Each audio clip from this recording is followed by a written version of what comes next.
This episode is going to dive into, you might have heard you need it, but do you actually need it? And I'm excited for this one. It's going to be a little bit different than typical episodes, so let's make it happen. Welcome to the Up in My Business podcast with me, Lex Lancaster, where you'll get an inside look at all things tech, business, and my life as a physical therapist turned digital operations expert. You'll hear all about my lessons as a business owner, the ins and outs of tech for your business, and more. From SEO, websites, and email marketing to automations, launches, and copywriting, I've got you. I'm so excited you're here. Let's dive in.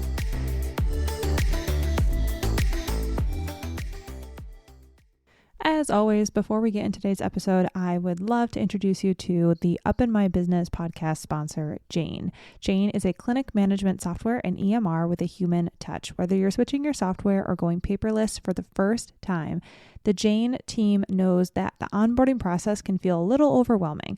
And that's why with Jane, you don't just get a software, you get an entire team. And that is the whole truth. Included in every Jane subscription is their award-winning customer support available by phone, email, and chat whenever you need it, even Saturdays. You can also book a free account setup consultation to review your account and ensure that you feel confident about going live. And if you'd like some extra advice along the way, you can tap into a lovely community of practitioners, clinic owners, and front desk staff through Jane's community Facebook group. If you're interested in making the switch to Jane, head to jane.app/switch to book a one-on-one demo with a member of their support team. And don't forget, if you mention the code LEX1MO, again, that's LEX1MO at the time of sign up, you'll get a 1-month grace period on your new Jane account. Welcome back to another episode of Up in My Business with me, Lex Lancaster. I am the host of Up in My Business, and I'm super excited to have you listening in on today's episode. If you're new around here, welcome. If you are listening for the second time, third time, 1 millionth time, as always, thank you so much. I appreciate you a ton.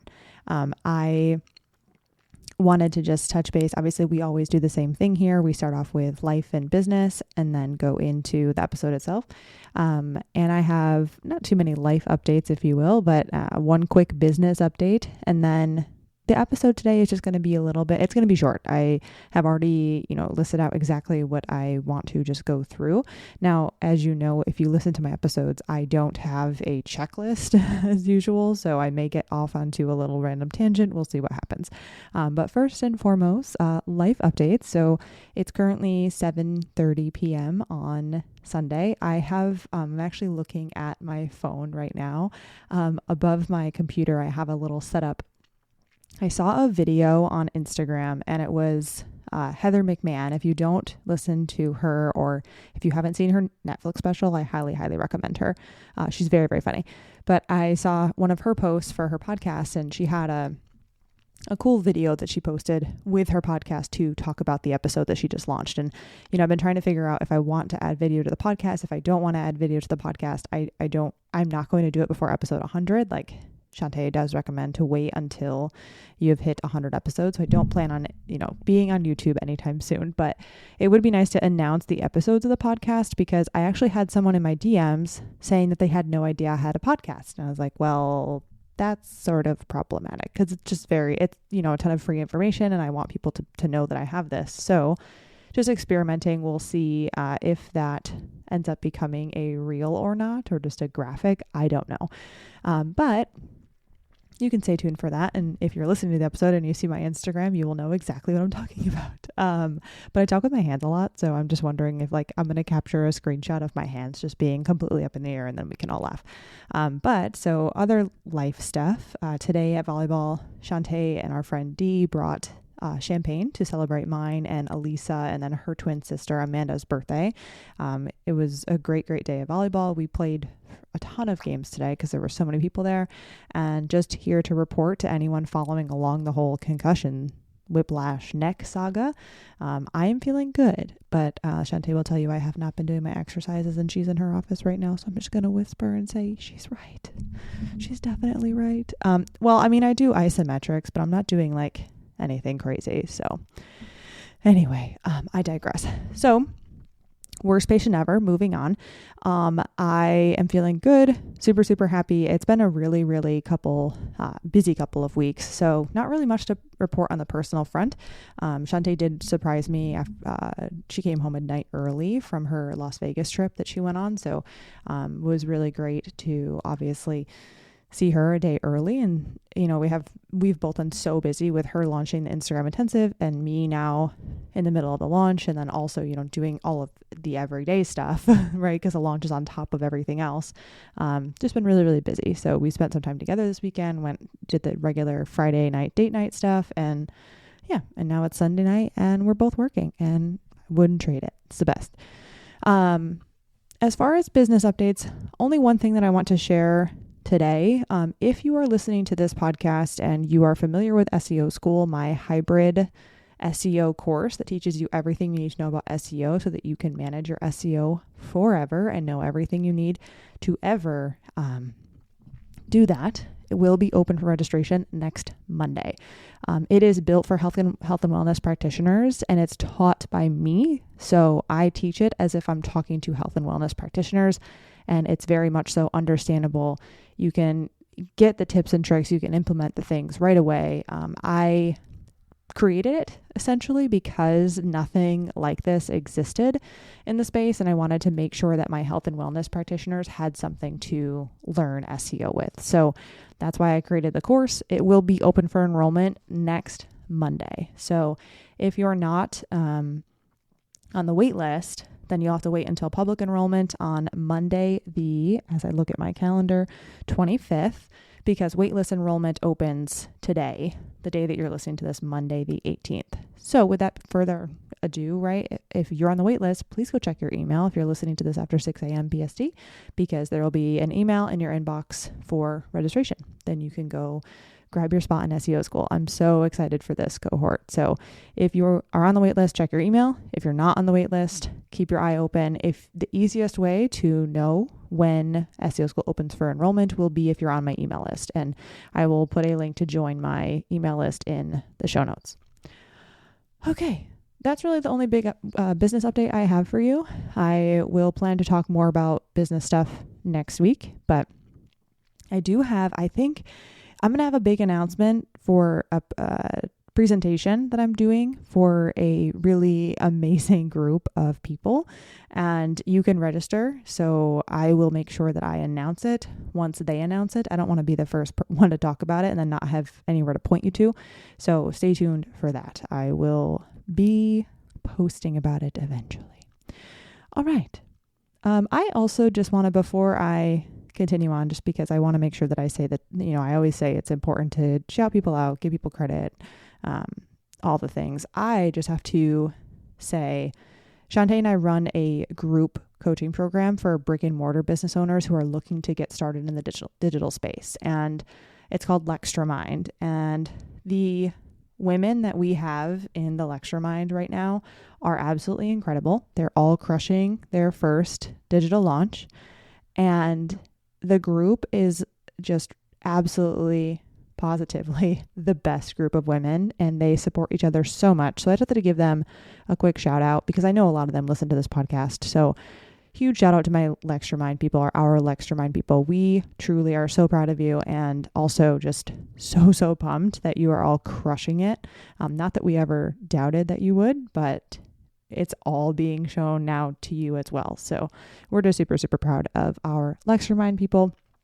And if you ever are curious about Lextramind, you can find details. I'll put a link in the show notes as well. All right. So this episode's going to be fast because it's kind of a concept that I don't think is new to people, but I just wanted to say it out loud. I was giving a presentation to Emma Jack's Reset crew, and the presentation was basically about tech, and people were asking questions about automations and what can we automate to make our lives easier. And a lot was said, a lot has been said, not in that specific group, but generally about things that we call CRMs, customer relationship management software. And I just wanted to dive in really quick to a concept that I think is applicable in life and in business. And I think that After saying it out loud on Emma's call, I could just see that people's eyes were like, oh, and it like kind of a light bulb went off. So I feel like maybe if I say it here, there will be more light bulbs that go off. Anyway, so let's jump in. I'll talk about the tech stuff first, and then I'll relate it back to life, because we all know I am not the storyteller. That's not my strength. My strength is giving you tactical information. So I will give you the tactical stuff, and then we'll relate it back to life at the end. All right. So tactical. When we're choosing software, or when we are recommended software, any type of software, so email marketing systems, CRMs, customer relationship management softwares, a website, having a lead pages account, having ads running, any type of thing that's being suggested to us, I want people to take a step back, get all the information, and then ask themselves the question, but do I need that? The reason why I have to bring this up, or I want to bring this up, is because a lot of it is weighted on people getting software they don't necessarily need, because they are told that this is how you need to, essentially, you need this software to do your business well. So one of the biggest things is a CRM, or a customer relationship management software. They're extremely useful. Like, I understand the utility behind the software. For me, I also want people to stop outsourcing their critical thinking and the decisions they're making in their business to other people because they have a CRM. You need one too. The reason I say this is because it's expensive, right? So any type of software is expensive. Any type of thing that you're going to be using to set up automations within your business, or to do things that you don't have to physically do, is going to cost money. And I think most people understand that concept, right? Like, the more you pay for something, I don't want to say the more you pay for something. If you pay for something, you typically have better features. Oftentimes the features that are behind the paywall are the automatic features, which makes sense. That just makes total sense if you really take a step back and think about it. So when we're thinking about what can we automate in our business, or what things do we actually need in our business, I just want people to understand that, or I want you to understand that some things that other people are using may not be appropriate for what you're doing in your business. And, I also think that lends itself to you having someone tell you, hey, look, I think that this would be a good system for you, and this would be a good system for you, that works with systems. And that's not me saying book a coaching call. But what I will tell you is that it's really difficult for most business owners to just have the same systems and software that another business has, because the needs are different. And like I said, the biggest one that I see it with is a CRM. It's like everyone feels like they need this customer relationships management software that sends people emails after they inquire, and it'll send them an email 2 days after they inquire, and then it puts them in an email sequence, and it puts them in a nurture sequence. Or even if you have an email marketing system, you will hear people say, well, I need a freebie, I need an opt-in, I need a nurture sequence for these people, I need something that sends them 16 emails over the course of the next 2 months. Do you actually need that? And the reason why I want you to reflect on that is because it does add a lot of stress to, I want to say, people's businesses and people's overall look about what they need to do in their business. And it can be overwhelming, especially if you don't have someone to coach you through the aspect of, okay, but does this make sense for me? Right? So the point here, if we just take a step back, is just, I want people to understand that what works software-wise for someone may not work for you. And what you may need in your business may not be what someone else needs in their business. And one example, and because we can talk about this for a lot of different things, but a big example is what you're outsourcing, right? Who are you paying to help you do X amount of things? For me, I decided this year that I wanted to send thank you cards to anyone who booked a Do It in a Day service with me. I was considering using Punk Post Co. and just giving them the address of the person that I was, saying thank you to, who booked the call, and then they would write the thank you card and send it out for me. The company is amazing. I didn't not hire them because I didn't like the company. The reason I didn't do it is because I decided for myself that if I'm going to send thank you cards, they're going to be handwritten by me. So I do handwrite all of my thank you cards to people who are booking these calls with me or this service with me and send them via snail mail. For me, someone else might say to me, I don't have the time for that. Cool. So you can outsource it. But if someone told me that I needed to outsource it, I would actually say to them, but do I actually need to outsource it? I like doing it. And for other people, that might be, I'm thinking of someone named Rhonda Chamberlain. She does PDF creation for health and wellness practitioners. If she needed to create a PDF, she's probably not going to outsource that. She likes doing it. Whereas someone who is not good at tech might say, well, I outsourced my PDF because I don't like doing it. And that's just a quick example of just because someone else needs to do something in their business or uses a certain type of software or outsources a certain thing, it doesn't mean that you have to outsource it too, or you have to invest in the same software. Now, I will say the value of having a coach who tells you, hey, look, this software is built for this thing. This software integrates with this other software. It's built for this. Here are your 3 options. Here's the pros and cons of each one. Now you get to choose, is valuable. And I had said that, I will shamelessly plug, like I do this for people all the time. And this is why I'm saying this now, is because on those calls, people will say, but I was told that I needed this other software. And I will be like, who told you that? Because you don't. Or this software actually doesn't do what you need it to do. So there can be a huge value in just saying, what do I need? And figuring out exactly what software you need to do a certain thing. And, the person to do that should also say, well, it's going to cost this much for this thing and this much for this thing, and we're going to use these things together. And if you don't, this is what it's going to look like. And this is how we're going to have to integrate things because you don't want to do these 2 softwares. So we're going to have to add another software. And it's just very valuable to not have to figure all of that out yourself. So like I said, I would love to relate it back to life. In life, I don't remember who said it first, but they said good for them, not for me, or good for you, not for me. I don't remember who originally said it. I should look it up and check it out. But good for you, not for me, or good for them, not for me.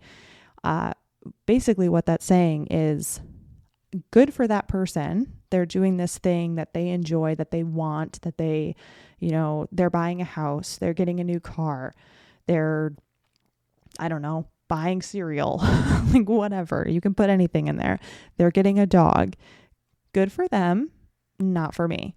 And I think like we all have to embrace that concept of saying, okay, good for them, not for me. Right? So if you're looking to hire someone, if you're looking to, or outsource, if you're looking to add something new to your business because someone else is, just thinking about it and saying, do I need this? And if you don't, taking a step back and saying, good for them, not for me. And then just moving on with it, because not everything has to be for you.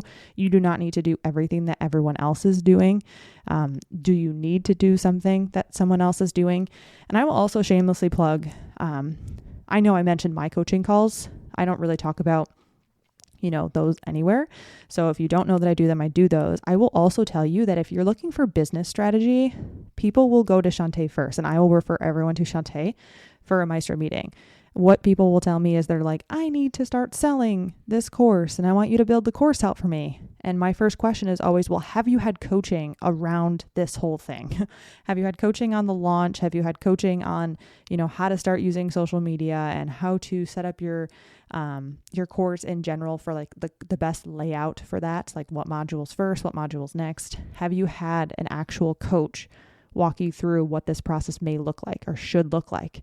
And do you have expectations do you have a wait list? Do you need a freebie? Do you need an opt-in, or do you need, a nurture sequence? Which the answer is usually no, you don't need a nurture sequence, by the way. But anyway, all of that stuff I send to Shantae. Like she will do the business coaching side, and then I will help people with the tech side. And I always say, you need to be coached first, because then it sets people up for the right expectations and they have a good idea of what they can actually gain from making this course, or if they should actually make this course right now, or if they should make something else first.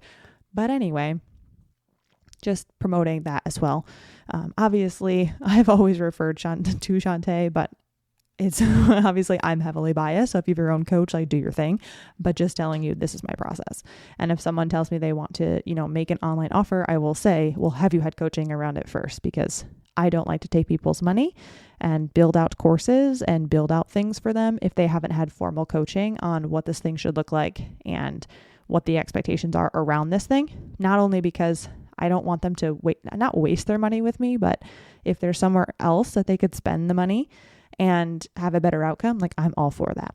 So to wrap up, because I told you it's going to be pretty short, when we're thinking about life, things in life, or technology in our business, or outsourcing things, or, if we're being told we need something, the first question is always, is that applicable for me? Like, does that make sense for me and what I'm doing and what I need things to look like and feel like, my customer experience, my client journey, whatever you want to call that. And then the ability to say, if something does not fit, does not align with you, and you don't want to send out, X, Y, and Z, a thank you card like I'm doing and have someone else write it because you don't have the time or don't like to do it, that's fine. But if you do like to do it, just embracing, if someone else is hiring out to do that thing, you can say, good for you, not for me. All right, that's all I've got for you. I hope you have a lovely rest of your day, whatever day you are listening to this. I will catch you next time.